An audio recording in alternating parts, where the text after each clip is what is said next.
Well, bond market moves, Apple as a bellwether, and the Fed's balance sheet. We'll be watching these and other stories all this week. Let's get the latest with Yahoo Finance's own Jared Blikre. Hey, Jared. Hey there. Well, I thought we'd go to the Wi-Fi Interactive and just show what I'm looking at this week. There's a lot to look at and arguably a little more, but we're going to start with it. The bond market and the 10-year treasuries is what I'm watching first. And this is a proxy for the banking sector, what the Fed is going to do. And then we'll get into some other stuff like Apple and what the Fed's balance sheet is actually doing. But first, I'm going to go to the 10-year treasury note. And this is a one-year look at the yield on that. And what you might observe is that over the last, let's say, 6 months, and this is a very imperfect drawing here, but we've been in a trading range. And when you drill it down to the last 3 months, something really interesting happened. At the beginning of February, we popped above 4% for the first time in months, and then we immediately sunk below. And then when we came down to this previous support level of about 3.4%, we dipped below that, and then we popped back above. In fact, we popped back above very strongly, which is where we are today. 10 basis points, not a small move. So what this tells me is the move is the range in the 10-year Treasury note is really between 3.4%, which is down here, and 4%, which is way up here.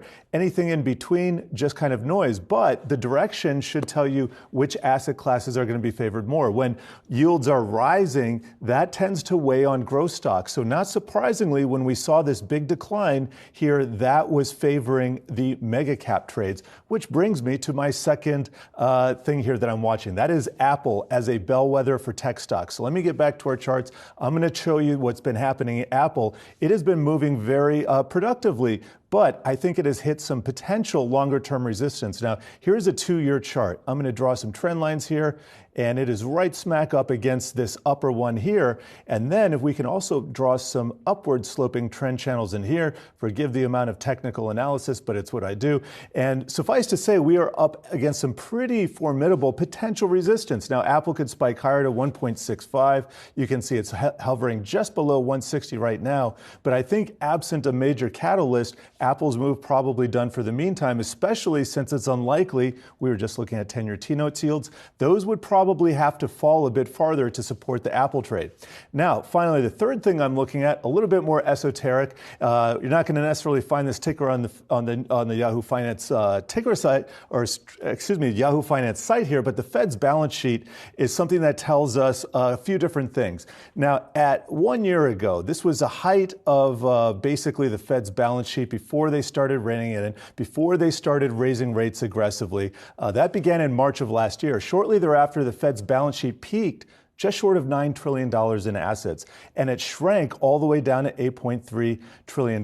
Now, with the recent banking crisis, the Fed has opened up a new long-term lending facility. It also has, it's also lending from its deposit window. And with this line right here, you see this line spiking? It has already clawed back 2/3 of these losses that took about 9 months on its balance sheet to wind down. So, in the short term, we still have some signs of, I guess, flight to safety here, and that would be the Fed's balance sheet.